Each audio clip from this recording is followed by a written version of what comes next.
Hey guys, and welcome to episode 20 of The Spawn Point.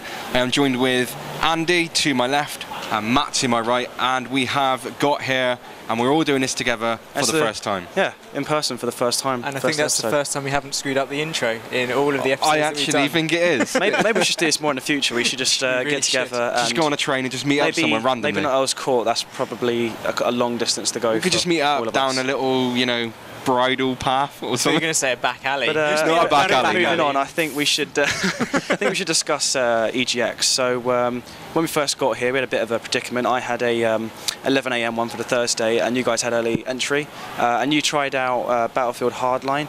You can tell us a bit about that, but what were your first impressions of the event overall when you first got in, the way everything looks when you first walked through the entrance, compared, I guess, try and compare it to last year and your experience with that. Yeah. I guess the event has grown in size again, because this year they're using more of the second story upstairs, whereas last year it was just a tiny bit of the upstairs area, and where now it's expanded and the rezzed area's gone upstairs. That's now a lot bigger. Last year we pointed out the fact that just a little corridor for the rezzed area was probably not the best, and they've expanded it, so there's a lot more space between the booths and the over 18s upstairs now as well. So I think in terms of layout, it's a lot better this year. I will agree with Andy on that one. Obviously last year when we came, you know, there's a massive improvement. Not that it was bad last year, but every year we seem to come, they seem to be improving it more and more and more. Would you agree with that? Yeah, I think as it grows, so does the quality of the expo itself. You know, it's the first time they rebranded themselves as EGX. You know, they're formerly known as Eurogamer Expo, and yeah, I mean, we actually managed to get quite a lot done as well in terms of interviews compared to last year. You know, we did the War for the Overworld interview last time. You did that, Andy, and this time we all had a go. Like, you know, Steve, you had like 2 or 3. Andy, who had I think 4. 2, 3, 4, yeah. Something like that. So, you know, for Friday and Saturday we're busy doing interviews. We still got to play quite a lot of games, and I guess the next question should really be, what was your favourite game from the event? Not coming here and what you wanted to play the most, but after, you know, everything you've tested and everything you've tried, what are you going to come back and go, I'm pretty sure out of everything I looked at, this is the game that I would most like to buy? Go on. I'll let you go first, Steve, seeing as I went first last time. See, there's a lot of games really. I mean, I would say my game that I really can't wait to go back and buy is, well, Borderlands the pre-sequel, to be honest. That's one of the games. And then another one is, I don't know. But you didn't actually get to try. No, I didn't. That's No, I what didn't was say. gonna Of course, the only game that we didn't try. No, I didn't. But one game that I really want to get my hands on is Battlefield Hardline. That's another one I really. Yeah, I do. Yeah, I do. So yeah, just to explain, these two played Battlefield Hardline. I was still waiting in the queue. What did you think of Hardline compared? I take it you both played the beta, did you? Yeah, very briefly, yeah. And I know you spoke to me a little bit about it, but you know, for those watching, what exactly did you think of Hardline compared to back on that beta in June-ish time? Well, the actual hardline that we saw at EGX was a slightly different map to the one that was in the beta, and also a different game mode. This game mode, there was 5 cars dotted around the map, and both the teams had to get in the car and basically run around the map and stay in those cars as long as possible, and then they would build up the tickets, and the idea is the person or the team that holds the most cars wins. They also talked about some of the other game modes. One of the devs, there's going to be a vault mode where the cops are trying to defend the vault and the robbers are trying to get into it, which actually sounds quite interesting.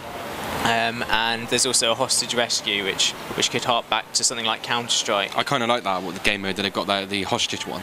So before coming here, obviously you're going to have your picks of like, oh, I most wanted to play this, I most wanted to try that. Was there anything that you weren't sure about before or didn't really know about that took you by surprise, and you're like, wow, why didn't I really pay attention to this game before, I suppose, and why hadn't I checked it out? I don't, you know, like things that missed your radar. You came here, you tried it out, and were like, I mean, personally for me, it's probably got to be Alien Isolation, because you know, when we were going to play the game, they were like, oh, how much do you know about the game? And I was like, well, played a bit of, I watched a bit of gameplay, but not really much, like a trailer or 2. But I didn't really have a chance, you know, I didn't have a chance to really do that much research on it, and I didn't really feel compelled to. But I just want to go back to Battlefield Hardline, because Steve didn't actually say why he liked it. No, of course, yeah. Steve, what was positives for you for Hardline? Well, from playing when I actually played the beta, coming to it at EGX, I don't know. It kind of feels to me that it's different, but then to everyone else, it might not be different. You know, I just like. I don't know, I'm more of a shooter kind of person, and I just really love my shooters, and Battlefield is a shooter. Yeah, it is a shooter, It is a agreed. shooter, yeah. Confirmed. There are some things I don't like about what they've done with Battlefield Hardline, and there are some things I do like what they've done. I think even though I didn't have any chance to play it, before coming here, I went into the mindset that I appreciate what they're trying to do, because I feel like there's a lot of like dead weight in the FPS genre, and there needs to be something more refreshing and a new idea. Yeah. And I feel like Hardline's trying to achieve that. Whether it's achieving that is a different point of view. But I see like that is something I'd like to see a more mixed. I like the way that they're taking the genre with it, but I just don't think it's quite there in the implementation. Like the mode that we played, like I was mentioning, you get in the cars and controlling them, and my main feedback was, well, would the police be trying to hotwire these cars and steal them themselves, or would they just be stopping the robbers from doing it? So it's not quite got it there with the cops and robbers aspect in that regards. Going back to the when I was talking about Alien Isolation, and that being like my favourite, like one of the wild card for me, like the game I was like, yeah, you know, I'm really pleasantly surprised by this, and here in if you watch the Alien Isolation review that we have up. I say that, you know, I thought it was intense when I just played it with a controller, and then I tried it with the Oculus Rift, and I was like, this is insane. I was like taking a completely different world, and I felt so much more aware of my surroundings because I was actually controlling it with my head. And you know, what kind of games for you surprised you, and you were like, I should have, you know, I wish I was aware of this sooner? Yeah. I will say, remember the conversation we had about Oculus Rift with me and Oculus. I played it on DK2 on what was the game we played? Elite Dangerous. Elite Dangerous. So I went and played it on Elite Dangerous, and I was just taken back by the way it looks so real. The only thing I would say for me is I had a little bit of motion sickness, and that's the kind of thing that really kind of puts me off of those, you know, virtual reality headsets. That really puts me off. But when I put it on and I took it off, it kind of felt different. I had a little bit of motion sickness, but I really want to go out there and purchase that, because that's something that really interests me. It's so good. I loved it. So I said, I was like, you know, I think I'm probably tempted to get that as well, Elite Dangerous. But Andy, yeah, for you. Yeah, I mean, I already own Elite Dangerous. I'm in the beta of that already, and I've been really enjoying that. But I think the game that grabbed me the most was Lumino City. Oh yeah, Matt did an interview with them, and while he was interviewing, I went off and just had a play about the game. So like, I've not really heard much about it. I know we were. I think I tried to like. I explained briefly when we were staying at the hotel before planning everything. We kind of did like a run through of all the interviews before we did them, just to make sure we're prepared. And for Lumina City, I think, you know, I was saying about like they scanned these. It was quite amazing, like hearing about it. When you see it, they had these glass stands of these very intricate little detailed designs of, you know, almost like matchsticks, like paper quality, and that's all been handmade. I think that gave the game a lot of character. But I also like the fact that it was a point and clicks. It was harking back to the old classic point and clicks, but it was sort of giving you these little puzzles every now and again, and it wasn't immediately like, oh yeah, this is what you need to do in this puzzle. I think I spent 5 minutes just looking at one, just going, how on earth do I do that? Yeah. And then I found, oh, there's a little hint somewhere in the map, and you put that over these pins, and then you have to use lemons to put the positive and negative terminals together. And I just really liked the puzzles were simple but hard, I think. I think, you know, it requires some more. It's not a simple thing like, oh, I just got to lift this up and do that. You know, it has to take a bit of like initiative, really. But in terms of like the rezzed area, you know, we had some criticism last year. We said about it was, you know, it's very cramped. There wasn't much space. What did you think of? Do you think they made an improvement with the rezzed area this year? And what was your thoughts overall with, I guess, the games that were present there, where it was set because it was set upstairs, and just generally how you think they did this year with the rezzed aspect of things? Yeah, like I said, I think they've improved. They've given more space to res. There has to be more indie games, I think, this year. It definitely seemed like there was, and they were actually all. I really like what they've done with the rezzed area. And Steve, what would you say was about the rest area? Yeah, a massive improvement from last year. There's a lot of indie developers there, and some of the games that we actually, some of them we interviewed, and some of them, we just played. I felt in myself that the indie section has come a long way since 2 years ago, for example. That took me back as well, because you went up to the main title, you went down to the main title, sorry, and then you came upstairs to the Reds area. And it was, for an indie person playing a game myself, I wasn't really that kind of person. I was more of a AAA or a main game person. But now getting into the indie section and also free to play, it's a really good. I feel really passionate about it. I think it's quite an eye opener for me. Was I thought they made a lot more dedication to the res thing, kind of giving it a bit more space and a bit more, having more games to be put there. But what really opened my eyes is, Andy, when you were trying out Overruled before we did an interview for it, I was having a chat with one of the sound guys for it, and we were just having a chat about he was saying about how much he, there's so. I was like, oh, there must be a lot of sleepless nights, and he was like, oh yeah, but at the end of the day. It's something you love to do, so you don't mind not getting any sleep because it's something you're enjoying doing. And all the nidhogs, lovely ambulance. That's the thing of doing it outside. Yeah. So that's the problem. That's why we do it in our cosy homes in Skype. So I was talking to him, and he was saying about the problem with these corporate things that they have, the corporate stands they have, corporate AAA mainstream titles, is that they just kind of hire university students and give them a rundown. Oh, here's the game. They don't actually, a lot of the time, have the actual lead developers or people who work very closely with the game. Whereas he said with indie, you can chat to the people who are working on the game day and night. The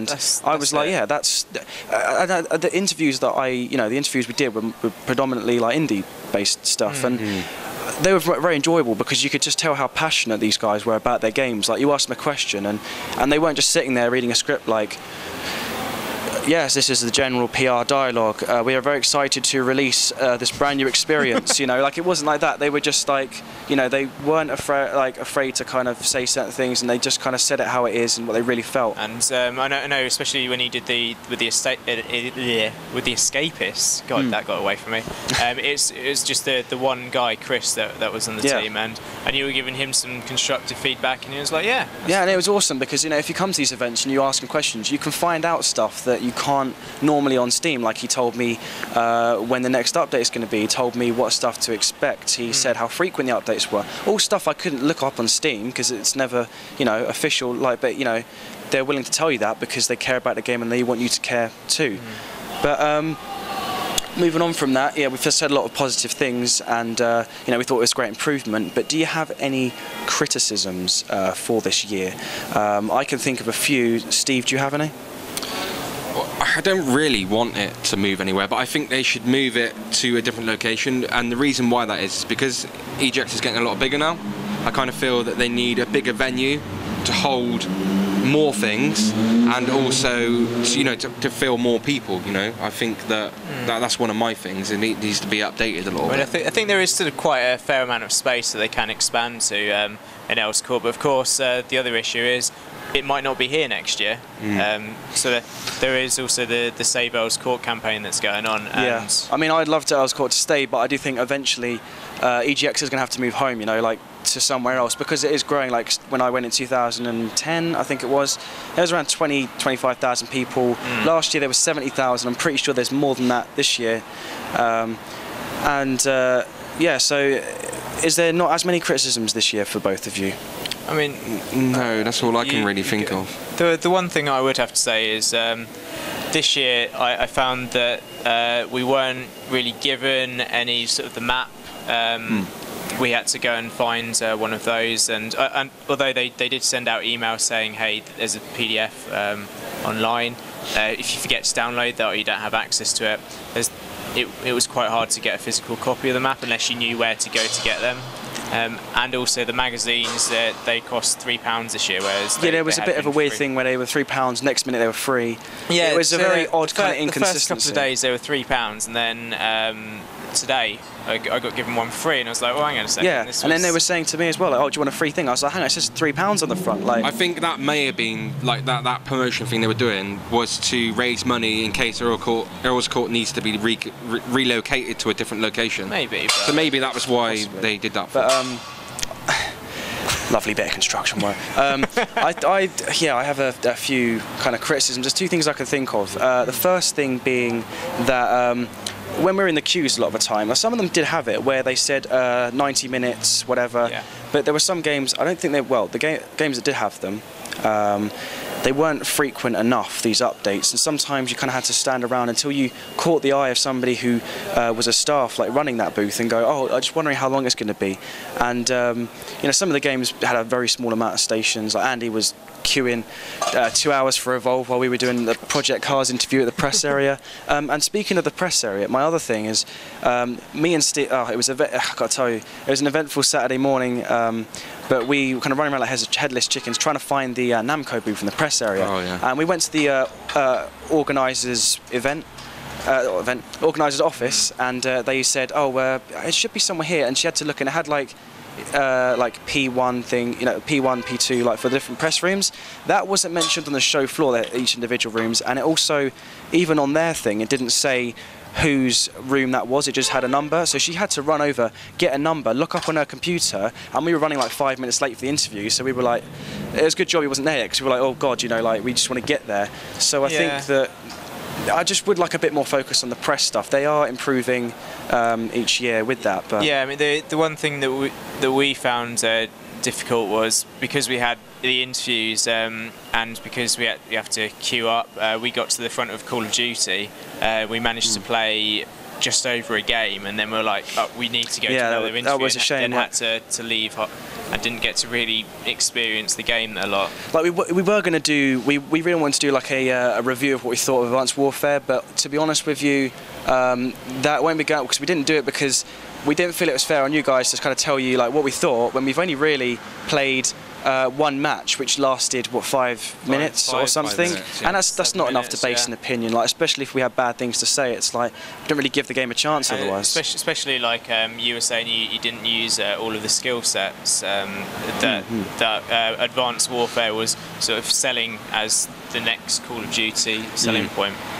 Yeah, I mean, I think the booths were bigger. There was more stations on Advanced Warfare, and yeah, I think and the presentation overall was a lot more bigger. Bill was an inflatable PlayStation tent and stuff like that. But I guess, is there anything you'd just like to say about EGX this year? Some of the booths we had at Advanced Warfare, where it was a closed-off booth. When we went Black Ops 2 was being released, I think, or Ghosts, they had the where you had the gamer seats and the screens were on a 45-degree angle, and then you had the devs in the middle in the circle. Do you remember that? What, Elite with it? Elite Dangerous? Yeah, like that. But they had that for one of the Call of Duties. Oh, are you talking about previous events with like Black Ops and they had like a circular table? I think something like that they should have for the shooters and stuff like that. Not all closed off, because you can't really see what's going on in there. I think that's the kind of thing that I don't. I think they're trying to stop you from seeing that. And another positive thing I actually can think of though is when we said last year, and I'm going to refer to the term as when this happens, we get watchdogged, because what happens is, if we're queued up for Watch Dogs. We didn't know the story last time. We queued up for Watch Dogs. We're like, oh, I can't wait to play this game, and it turned out to be a theatre with loads of seats. And we were watching somebody else play, and we queued a long time for that. But this year, on the show floor plan, they had a theatre on it to make it clear. And I don't know if that's because they got some feedback about that, and other people felt the same way as us, but they definitely took that into account. And now you can easily tell what's playable and what's not. Yeah. Just want to have a quick look on my phone just at some of the... Oh, yeah, because there's quite a lot of games that we covered, so to remember off the top of our heads is a bit unfair. Steve, is there any other... While Andy looks at that, is there any other games that you kind of really liked here, whether it's indie or AAA? Overruled. Is it Overruled? Overruled. Overruled. That's an indie game. Got up there, and we all played it together, didn't we? Yeah, I beat the developer. I was kind of a little bit sceptical of that game because I kind of didn't think I would really fit in. But playing it, I kind of got into it, and then it got very addictive. It's more like a bit of fun with your friends, kind of messing around. Yeah, it is. I think the thing with Overruled is it took the first time I played it, I was like, okay, this is all right, and there's a lot of things just being thrown at you. But then when you play it the second time, it's like, okay, I understand what's going on a bit more, and you can start having a bit of strategy. Yeah, it got very addictive. I wanted to go back and play it numerous more times, you know, and I was just like, yeah, I could really get into this game. But I have to say, I was quite enjoying Splatoon when we played that, which is one of the Wii U games. Yeah, I enjoyed that as well. We didn't really cover much of the Nintendo stuff, but we were going to try and go on Super Smash, but we could only see one playable for the 3DS. And there was a big queue for that, and like we didn't really have time to kind of do that because we had like a schedule to follow, and so yeah, we didn't have a chance to do that. But Splatoon was quite a lot of fun. Yes, I was quite sceptical at E3 actually. I was like, it's just shooting paint everywhere. I was a bit ignorant, but like. So for those that don't know, Splatoon's a game where everyone has got a paint gun, and the idea is you're trying to cover the arena floor with your colour paint, but the other team is trying to cover the arena floor with their colour paint. And you can turn into like a squid to dodge everything and recharge your paint. And there's quite a lot of strategy behind it. And you can kill the other players. You can touch the player to like reinforce them if they need it. And it was quite a fun game. You can also bounce over to people, can't you, if they're in a little bit of trouble? One question I had. Sorry, I was going to say, yeah, with the paint is that you can also you can make the player drown in paint as well if they don't, you know, if you're getting overruled. So if you're on the other person's paint, you start taking damage and you have to try and cover it in yours. Yeah, you drown. It's not as sadistic as it sounds. You're not grabbing the head and going. But one question I had particularly for you, Andy, when we were queuing up for the Splatoon game, you said that I quite like to go to the Nintendo area because I'm interested in getting a Wii U. After playing Splatoon, I know we did play many other games, but do you feel more or less inclined to buy a Wii U now?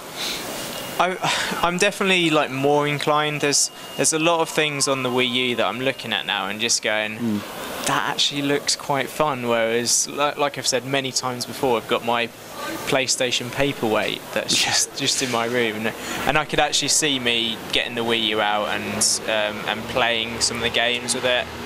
So yeah, I think I am pushing more and more to that. I'm going to get one. So the final thing I have to ask you is suggestions for next year. Whether you think it should be location, whether you think it's what kind of booths they should have, what new things they should offer. Is there anything you could suggest, to Eurogamer? Me, I would like Eurogamer to be in Wembley. That's what I would like, or somewhere like that, or Birmingham. Some event. Birmingham, you wouldn't. Yeah, and Birmingham is convenient for Andy, but very not convenient for you two. Yeah, no. Probably longer for me. You're like, Birmingham. Somewhere where it's got nice, space.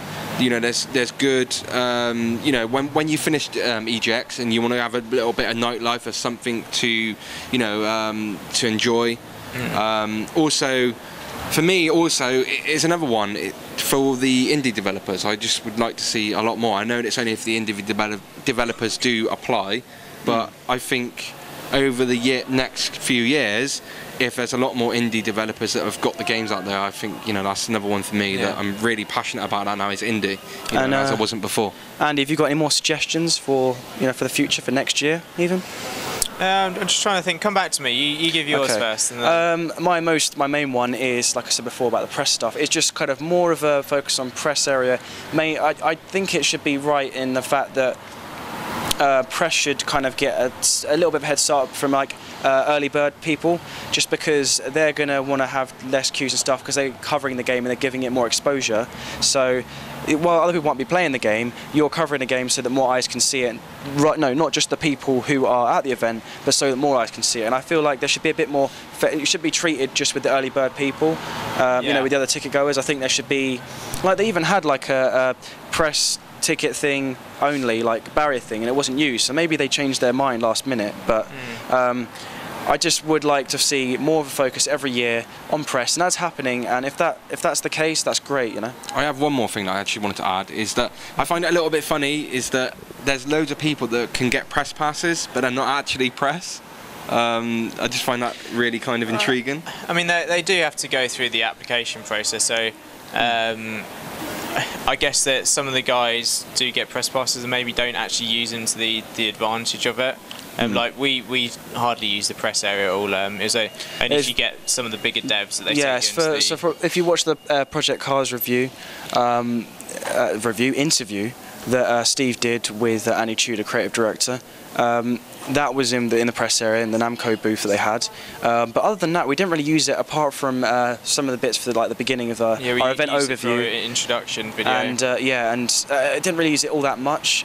So to have more rooms available to some of the smaller guys, maybe even. So Yeah, I mean, I think what would be nice is if people in the press have got multiple day tickets, that when they're leaving, they can just go out and say, "Oh, can I get tomorrow's press ticket?" And then they give you the wristband there and then to save all the queuing. Because I mean, we were doing an awful lot of queuing. Yeah. So is that all, gentlemen? Is that for me? I feel that's mission success. Well, guys, this has been a special episode 20 episode outside Earl's Court for EGX London 2014. We had a great time, and if you haven't made it this year, hopefully you can come next year, because it is great fun, whether you're press, whether you're just a fan of games, it's great for everybody. But until episode number 21, check out some of our other EGX stuff, and other than that, we will see you later.